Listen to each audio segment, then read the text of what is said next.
9:30. Okay, so the board came out of closed session at 6:59 with no reportable actions.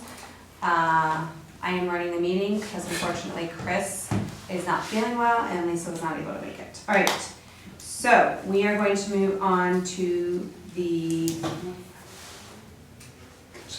consent calendar because there is nobody from the public to comment. So anybody have any questions on the consent calendar or on the bills paid? No, motion to approve. Second. Do you want us to vote on it? Do you got us, Tiffany?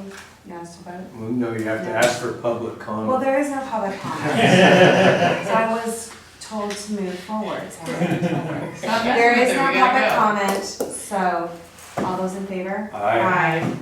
All right, we are on G, public comment from open time. There is no public, so I will move on to district matters. We are looking at H1, the first draft of district operating budget for fiscal year 2026-2027, and we're just supposed to review this. Does anybody have any questions? Eric, do you have anything? I'm sure I do. I'm sure it's all great, but I don't remember any of it. Okay, so now, let's go. Yeah, again, very first draft. It is a little ahead of schedule from where it typically is at this time of year, but there's still a lot left to go in. So this is just a real preliminary draft of the budget. You can see where some of the changes have been made just by looking at it. A lot of the areas, I've marked that still need to be analyzed, updated on the revenue side. The big one being kind of looking through the ad valorem, property taxes, the rec programs and camps, classes, school year programs, so on and so forth, as well as the service contracts on the fire side.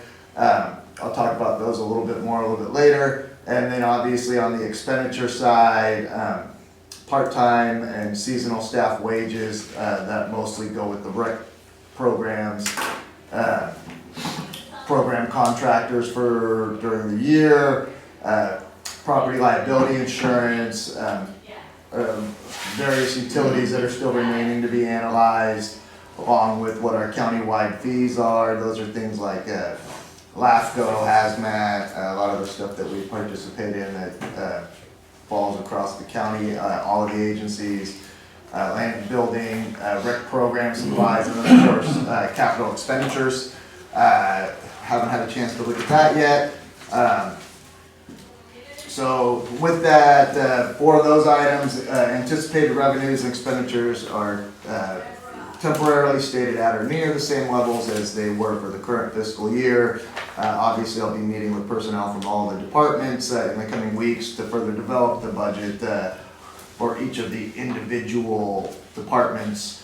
And then of course we are looking at ideally a final budget adoption with the May meeting, but another update will be presented in April for all of you. A couple of quick notes in preparing the budget. The full-time staffing wages and staff-related costs have been updated to like what our current census models are, meaning anybody who we knew had step increases coming or anything like that. All of that has already been incorporated into the budget. It should also be noted that for Park and Rec, everything that we talked about last month, it does include the proposed wages for the non-represented full-time Park and Rec staff. So that is currently plugged into this based on the numbers that we had talked about at the meeting last month. So that's full-time Park Rec as well as for Tiffany's position on the admin side. And then it should also be noted that it does not account for any potential wage increases for safety personnel. Their MOU ends on June 30th of this year, so that'll elicit a bargaining process. So right now those wages have stayed flat with the exception of anybody who's got step increases or something. Those have been noted at current rates. And then I try to give you some detailed items to note on the following pages. I don't want to go through all of them. But just a couple things to draw attention to, for our primary property tax, which is the current secured. For now, what I have done is I have moved that number to what I am expecting actually to come in at the end of this fiscal year, which is a little bit more than what we budgeted for. As more information is released from the county with projections and I get a chance to just kind of look at trends over the past handful of years, all of the property taxes will be adjusted to some degree, or many of them just kind of stay the same. For our general insurance, this is primarily property liability. We haven't gotten any real updates from our insurer yet, except to say that they are expecting a 10 to 12% increase across the board on these. That's been unfortunately a fairly standard number for the last few years. Insurance certainly isn't getting any cheaper. And then on our work comp, I have good news and bad news. The good news is they actually expect the base rates to remain relatively flat. However, our experience modification factor has increased from 114% to 147%. What that does is it analyzes our past 3 years of paid claims versus average paid claims in the pool. I'm not totally sure if they just look at everybody across the whole pool. A lot of this is driven on the fire side, so I don't know if they're looking at us and comparing us only to fire districts that fall within them for their. Either way, our 3-year average certainly went up, and this was to be expected. I mean, we had 2 different people on extended injury leaves occurring for the vast majority of the past 2 fiscal years. That's gonna rise the cost along with the treatment and the 4850 reimbursements that we get from insurance. So I'm not super surprised on that. And then again, for capital outlay, the only thing that we've done right now is taken out items that were in there that have already been expended in the current budget, or simply held items that either haven't been expended yet, aren't anticipated to be expended, and will carry over to the next fiscal year. These aren't big ticket items, and you'll see just by looking at there that we don't have a lot in the capital. But again, Luke and I will be sitting down soon, and I'll be sitting down with the firefighters as well, just to analyze what our capital needs are that will come out of the operating budget. So that's not Measure A type stuff, because obviously the pool is a big one. So, but that'll come out of Measure A. Otherwise, if there's questions, I am happy to field them. I know I just talked fast, so I apologize. But the main takeaway is, again, very, very, very preliminary right now. It'll be much farther along at the next meeting, where I hope to have it kind of at a 95%. This will be your final budget level, with just some small tweaks between April and May. Okay. Anybody have any questions? No. All right, moving on. We are looking at H2, Resolution 2026-02, increasing the amount of special tax for fire protection and emergency services. Yeah, there's 2 resolutions in here. This is what we do every year. Our special taxes are voter approved. This one is for park and landscape maintenance. The other is for fire protection. Written into the voter approved measures is a clause to increase by CPI based at end of year December 31 CPI for December 31, 2025. CPI was at 3%. So these resolutions essentially increase the base rates by the 3% CPI increase.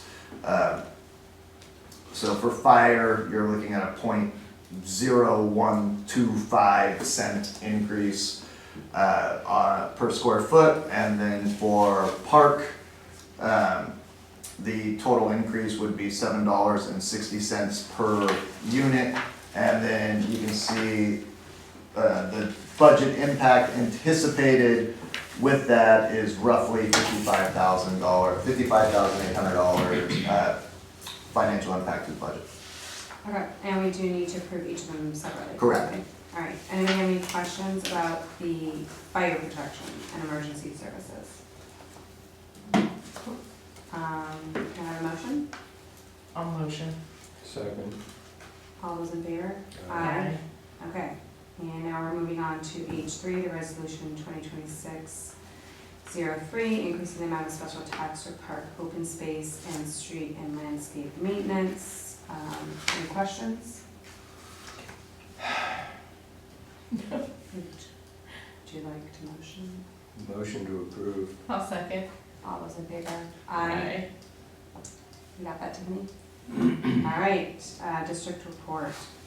To be honest, I don't have anything really that isn't either in here or hasn't been already kind of discussed. The only thing I would say, because it likes to come up every month, is FEMA is still shut down, and I have no update from FEMA other than an update from FEMA telling me that they can't respond to my question until they are allowed to work again. In a nutshell. So I did send them an email just checking in, and I got a one-sentence response that said, I can't answer your questions during the shutdown. Okay, Thank you for the update. thank you. Yeah, if there's any other questions about anything in general, I'm happy to take them, but this past month has really been a lot of budget and then working on a couple other items too, so. All right. And our new changeover from ADP is, you're happy with our new company? Payroll. Payroll. Yeah. Okay. Okay. All right, fire department matters, update on current status of discussion to City of Santa Fe regarding potential agreement for full staffing services with Marinwood Fire Station. Again, a verbal report, please. Yeah, okay, I wasn't anticipating doing this, I was anticipating Chris doing this. But since I was the only person in there, I guess I can give you a quick verbal update. We did meet with Santa Fe city leaders recently, just probably about 2 weeks ago. I don't have the exact date in front of me. I will say that I actually thought it was a very good, a very productive meeting with them. Santa Fe had definitely given a lot of thought, kind of not only to the immediate short term, but also to kind of the long-term planning and future of fire within here. We had a couple questions for them, just waiting on a couple responses, and then we'll be able to move forward with kind of larger thinking from there. So that's kind of the best I can tell you. Otherwise, again, they were good meetings. Needless to say, you've all read the paper. Santa Fe has had some shakeups at the top of their city recently. They've are in process of permanently replacing their city manager, but that didn't seem to derail this process, which I thought was really good, and I commended them for putting definite thought and process into it. So that's kind of where we are. Do you think that it's moving along easier because of the removal of the general? I think it's much too soon to really be able to say that. It hadn't moved for a while, but Santa Fe's also kind of had a lot of items on their plate too. I'm not saying that that is a reason why it No, hasn't. I'm just curious. It seems to coinkydink, very coincidental. Well, I Right around think the that, same to their city leadership's credit, and this includes their elected officials who are sitting on the ad hoc committee that we formed a while back.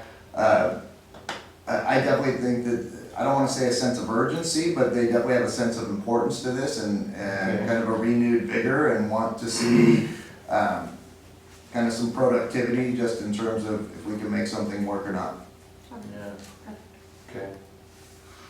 Jeremy, you Thank you. go. All right, Chief, Thank you. it's all you. Thank you. Report. Nice to be here. Nice to have you.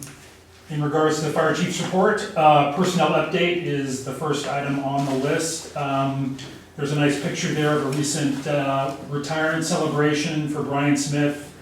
After 23 years of service to the department, they gave him a nice send-off, which is great. Also, just adding into the personnel update is an update on Alex Henderson, the new Marinwood firefighter paramedic employee who is scheduled to start work on Monday.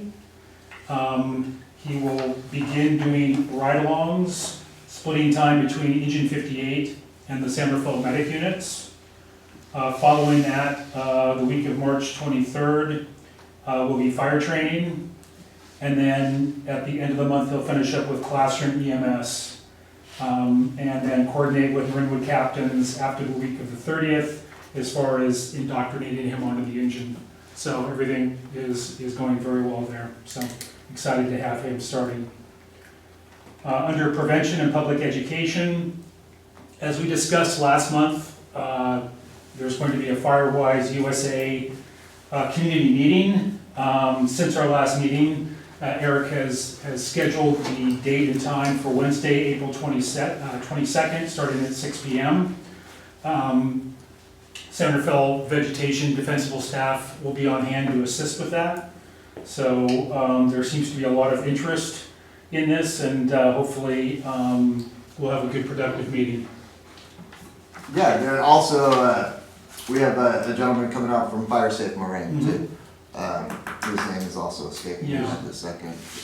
Stuart? Stuart, yeah. Yeah, so it should be a good meeting. We'll definitely market it as we get a little bit closer to it, including we'll put banners at the entrances, hoping to get as many people as we can. We're gonna have it outside here. It'll be in the big room. Yeah. Yeah, it'll be in the big room, April 22nd. It's a Wednesday. And this Day. was, what's that? It's Earth Day. Great. It's a Well, great day to let's do make it, Absolutely. don't burn Good it. timing. Okay. So, but that was really, kind of pushed by the fire commission. It was something that they really wanted to kind of see happen in the community, and so I commend them for their vigilance in making it happen. And then Chief Senate staff obviously is helping in a huge role in it too. A gentleman named Joe Aiello. Correct. One of our defensible Yeah. space inspectors who has a lot of experience with starting these groups in San Rafael. So hoping just to continue the momentum right into Marinwood.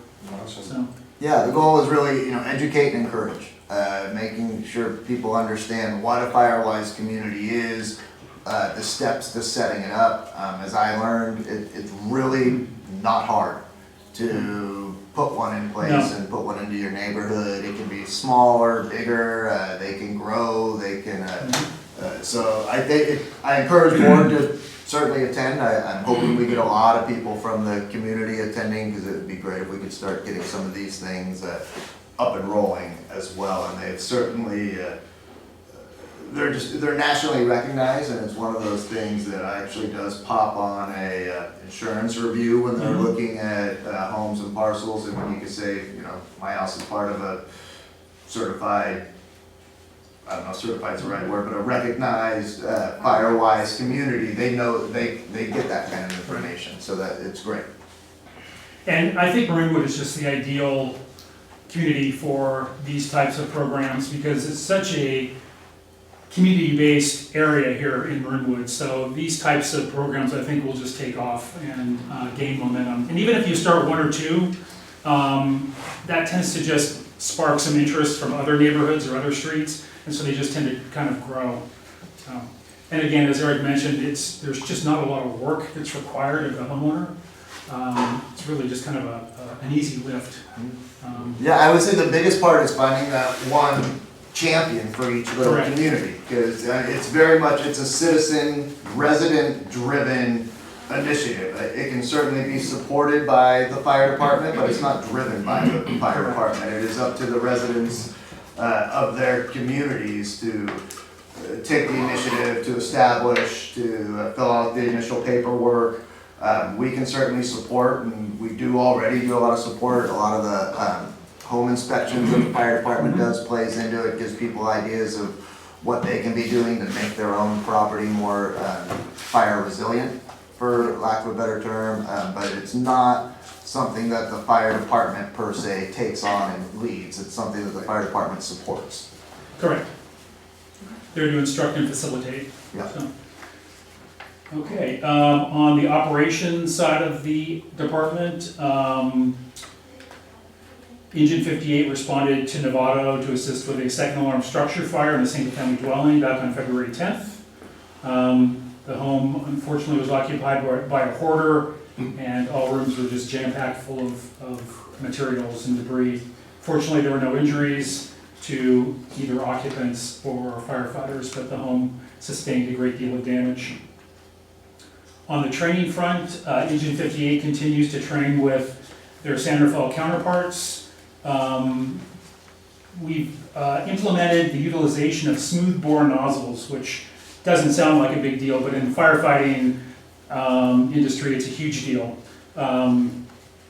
It's a giant shift from one type of a nozzle called a fog nozzle to the smooth-bore nozzles, which have been proven to have several more advantages. So it takes a great deal of training to become familiar with these nozzles and how to properly apply water to fire. And so there's been a lot of training in the past month with our training coordinator as these nozzles are put on the fire trucks. And we just want to make sure the firefighters are very comfortable with them and know how to properly utilize them, but they do have many advantages. On the public education front. Chief, I'll yeah. tell you really quick on that. We actually just ordered those for 58 as Right. well. Yeah, and so big recognition to our one of our acting captains, Caesar Correa. He did the research, got what was needed, put the purchase order together and brought it to me, and so we moved forward. It's not a huge investment by any stretch of the No. imagination, but those will be, It's- once they come in, they'll be implemented on the 58 as well. It's really more of an operational change. Yeah, the cost isn't significant, fortunately. It's actually a very simple piece of equipment, to be honest with you. But they've just been proven to be far superior than the traditional fog nozzles that we've been using for the last several decades. Let's see, public education on March 7th, the crew of 58 provided a first aid and safety presentation to the coaches of the Galenas Little League. And then 58 will lead the Little League opening day parade on March 14th. That was fun. Yeah, those are just a lot of fun. On the defensible space front, recently, San Rafael D-Space inspectors met with the operators of the Catholic Charities facility at 530 Blackstone. This property has kind of become the focus of the neighborhood, some concern over some remodeling that's taking place right now. And so we've given it a lot of attention to make sure that the structures and the property is as fire safe as possible to kind of minimize the neighbors' concerns or at least try to address them. I think Eric mentioned last month, it's actually a unique property besides the 3.5 acres or so where the structures are located. Catholic Charities owns about 40 acres above and around the property where the structures are located. So they own a huge piece of land, and according to Joe Aiello, who has been doing the inspections up there, the staff for the facility, they've already undertaken a great deal of vegetation management, and they have a plan already in place of what they're doing, and Joe was actually very impressed with the efforts taken so far in their plans that they intend to do more vegetation management in the future, some significant activity in fact. And then the last item I have is just the Interstate 101 roundabout project, which probably has impacted everybody in Marinwood indirectly. The closure of a significant part of northbound 101, the Freitas Parkway, Redwood Frontage Road area, pretty much closed down, forcing motorists to take alternate. Lucas Valley. Yeah, exactly. There's been a tremendous impact at the northbound Lucas Valley exit, the area under the interchange, around Kaiser Hospital, Los Gamos. So the traffic has just really been impacted. So it's been a negative impact for a lot of people, unfortunately, and it's going to be a long project. It's going to take several months probably to complete. Fire staff has been working very closely with Caltrans to minimize any fire response disruptions. In fact, they built us a temporary emergency off-ramp. As you just pass under the Freitas Parkway going northbound, they've built us a ramp so we can get up onto the Redwood Highway frontage road to serve that area over there. So we appreciate that very much, but it's definitely been an impact on many people. As, Every morning. Yeah. But it's okay. well, It's only fortunately, a few months. It's gonna be fortunately great. someday it will come to a conclusion. Yeah. Hopefully that roundabout will And it'll work. improve the situation. What's that? And it'll work. There we go. Yeah. And unless there's any questions, that concludes the report. I think they have a big aggressive push to try to have that thing completed, open and rolling in time for the fair. Yeah, that would be that. Because if it's not, whew, I mean, they had about a 3-month delay because of that. There was a large gas transmission main that was not identified Oh, that's previously, why so they it's started to not- get going, and then they discovered that and had to stop the project. So that was what the delay was all about. So I can't wait to try to That's get just so roundabout, beautiful. thinking that. The planning process. Yeah, we have appointments in that building right there, so Oh, I you love do? having to go all the way around instead of, but it's okay, it's No, okay. because it's affected Everyone. northbound traffic through Every San morning. Rafael. Yeah, No, every- through San Rafael in the afternoon. Yeah. It is totally effed it up. yeah. Okay, but the rest of us are still at work, so that doesn't matter. It's the morning getting on the freeway that's I think the it's issue. great. I'm Thank you, already Chief. going. Thank you again for Sure. coming. We My always pleasure. appreciate the amount of work that you put into our reports. Oh. and the Yes, fact thank that you. come. I enjoy being here, so I thank like you. the pictures. Thank you. I was wondering whether, I thought the retired person would be front and center, but I know you kind of blended in that picture, didn't you? no, it's somebody else is taking up the whole center. well, but he's right next to him. Yeah, I noticed that. All It's right. fine, it's fine. All right, moving on. If you'd like to leave, you may. If you want to hear our banter for the No, next couple of minutes, we would love to have you stay. All right, we are moving on to parks and recreation matters. And we have the recreation and park maintenance activity reports from Luke. Thank you.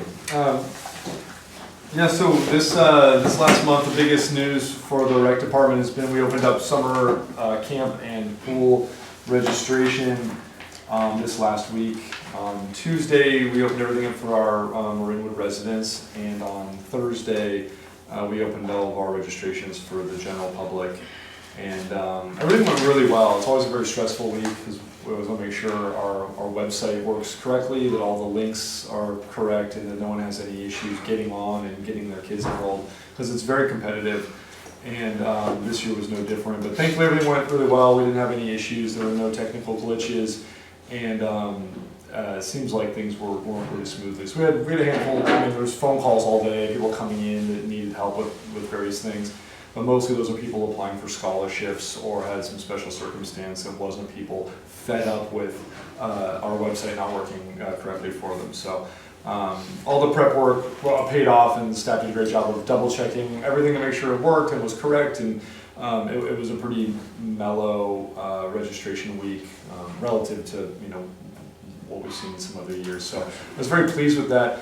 And I wasn't able to run all the numbers just because we do this thing where we have our registration software allocate extra bandwidth to registration, like the links to people to sign up, which puts a lot of our other functionality on hold for some of these days.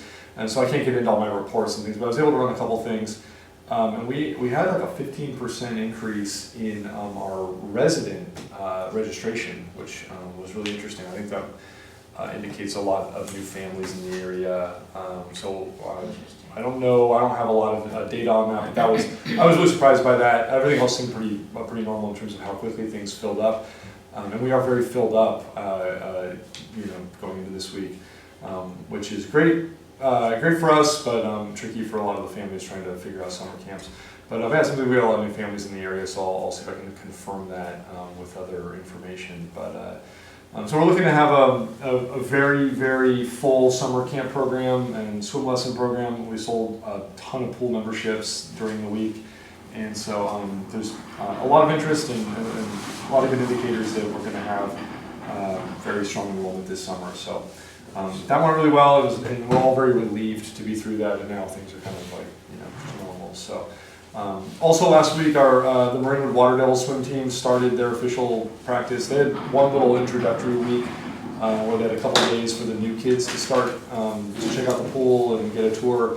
But then last week was the first official week of swim team, and everything went great. Their longtime swim coach, Kent Morales, retired this season, and after like 26 years or something, I don't know how long he was the swim. He swam. What's Just that? kidding. I think he was Lucas Valley. He was losing, what? I said he swam too, but I think he. Oh, he swam on those, yeah, I don't know if he swam for the water rails, yeah. But he was, And the Chris swim coach coached for, and then yeah, and then they coached together. So that it's kind of a new era for the swim team, but I think Ken was down there dropping his kids off to swim team practice, and it was nice to see him. And it's kind of I think he's handed it off, and the team's in good hands. And everything went great for the first week of practice. Big thanks to the park staff and to John Paul and his staff for getting the pool ready and having everything up and running for the start of the season. So that's chugging along, and then in a few weeks on March 30th we open up the pool season for the general public, and so we're getting a few final things prepared for that, but that's all moving smoothly. One thing during I'm trying to remember because I was actually out of town for a couple of weeks earlier this month, but we had our midwinter break camp on the week of February 17th, which it sounded like it was tricky. We had some rain, and we'd had a last minute reservation of some room space at the middle school, but then the janitors didn't let us in, and there was some tricky stuff with that, but it all got squared away. Everyone found a place to be, and it worked out. But that same week, the Terra Linda Pool's heaters went on the fritz, and their pool was too cold to run one of their lifeguard classes, and I think it was the day of or the night before, they asked us if they could come and use our pool, and thankfully we were able to make that work. Jean Paul scrambled to get staff to come and lifeguard that and make that work. So we're happy to be able to accommodate our neighboring pool, and we've done that a handful of times for them when they've had similar maintenance issues, and we know that if we ever have that situation, we can always reach out to them. Thankfully, we haven't needed to do that, so I'm very grateful. The pool's running, the heaters are up and going, and everything seems to be going okay so far. So. But it's nice to have a good relationship with the other recreation departments and the other pools.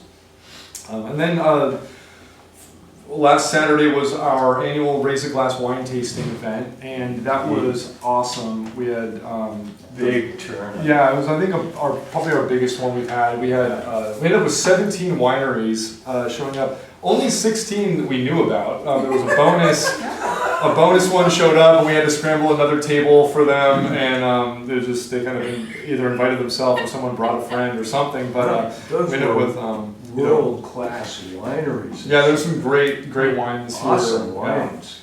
And it was a really nice group of wine staff. Everyone was lovely to work with, and they were very pleased with the turnout and the engagement from the public. So it was an awesome event, and the weather was just ideal. It was probably our best one of those events. Doing that for, I think it was like our 15th year or something, 14th year of that event. I definitely, that was our strongest one. So we're very pleased with how that went, and very happy with that.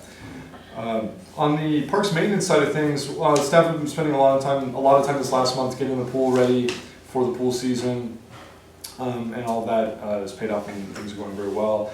They're working now on some, hitting the weeds that are popping up everywhere. Spent a lot of time on the corner out here at Lucas Valley and Miller Creek, and we're going to be doing some updating to the landscaping there now that the weeds are all taken out. And we'll started doing some of the turf treatment ahead of the spring season to get the grass in good shape ahead of summer. And so one thing that I didn't have on the report that came up over the weekend since I put this, but we got a report that there was some damage to our playground at the Creekside Park, and one of our platforms is broken out there. And so we're going to have to order some parts and do a repair. And right now we've got some caution tape up, unfortunately, and hopefully we can get that all fixed. But usually it takes a couple weeks to get parts in, and so. Is that caused by vandalism? It seems like the same type of situation we've had at the mini park over the years, where there's no real reason the platform would break unless people were jumping on it over and over again. So it seems like potentially teenager type vandalism, but I don't have any, I can't say for sure. But there's one platform that's cracked and it's kind of caving in, and then there's a couple cracked posts that they seem like they're not huge. I don't know. We'll have to get a handful of new parts to put in. So I'm in contact with the playground supplier and working on identifying exactly what the parts are, because they don't make the same parts, apples to apples. That playground's pretty old, but they do have compatible parts, so we just have to figure out exactly the right dimensions, and we'll get those as soon as possible and put them in. But the playground, a part of the younger kids' playground might be closed for the next few weeks. We'll kind of, depending on how quickly that goes. So. But that's all I wanted to highlight. Please let me know if there's anything, any questions about me.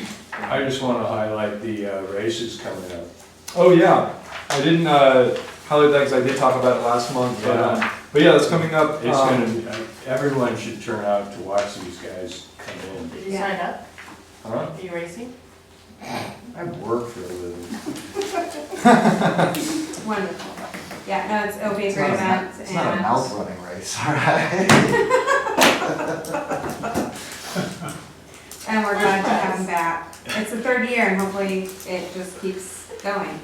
Yeah, I mean, it's a great event, and the Daybreak Racing, the group that puts it on, they're wonderful to work with. They're super professional. They do this all over the country all year round, and so they're very experienced in putting on good events and leaving everything the way they found it and taking care of all they've just been awesome. So it's been a great event the last couple of years, and we're looking forward to it. With, I mean, it looks like the weather's gonna be perfect for it, so it should be a really good event. And it is really fun to see these elite athletes, doing these long runs, and they put on a really good kind of celebration at the end. It's a cool. We have a friend who actually does these things and I texted him information without looking and it was already all sold out. Yeah, they sell it pretty far in advance. I had a similar situation. I was telling someone about it, and they're like, "Oh, I wish I'd known about this one. It was time to register." Yeah. So, sorry. So, I didn't realize. Yeah. It's all sold out. So, Well, I know the guy that runs it though. I will say that Like you're I was running one of the parents trying to do registration and I appreciate you guys' ability to pick up the phone and walk us through and staying on the phone while we You do called stupid too? stuff. I called.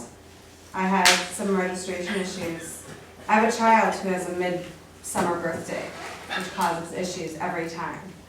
All right. yeah, I remember that call. No, that was one of the easy ones. Yeah. And there was a call about Talk about 10 years offline. ago when I tried to register for camp also. All right. Anyways, is there any board members' item of interest for future agenda? Before you move on, Yeah. Luke went over quickly, but Oh, just okay. a huge prop to Luke, John Paul, Robin, Carolyn. The wine festival, when you go to it, it seems easy and smooth, but they put a lot of work into making it happen, from the wineries to setting up, to getting all the food, to having the room ready, to doing everything else. So just want to acknowledge that, because it was a really great event, and if you could plan the weather out like that again next year. Yeah, that'd be That'd be ideal. great, Yeah. Because a lot of people were sitting out in the courtyard, kind Yeah, of we thick, now and have it was higher like 70-something expectations degrees. Yeah, it was And all amazing. 17 wineries next year. Yeah, it was really, really nice. I had a lot of people who I saw the next day that were there that just had really great things to say. It was a really great event, so kudos to Luke and his team Oh, thanks, Eric. for making it all happen. Thank you so much. Thank you. All right. Board member items of interest. Phil? Nope. All right. So we are going to adjourn, and the next date of the next meeting is April 14th, 2026. 7:43. 7:43? We are adjourned at 7:30.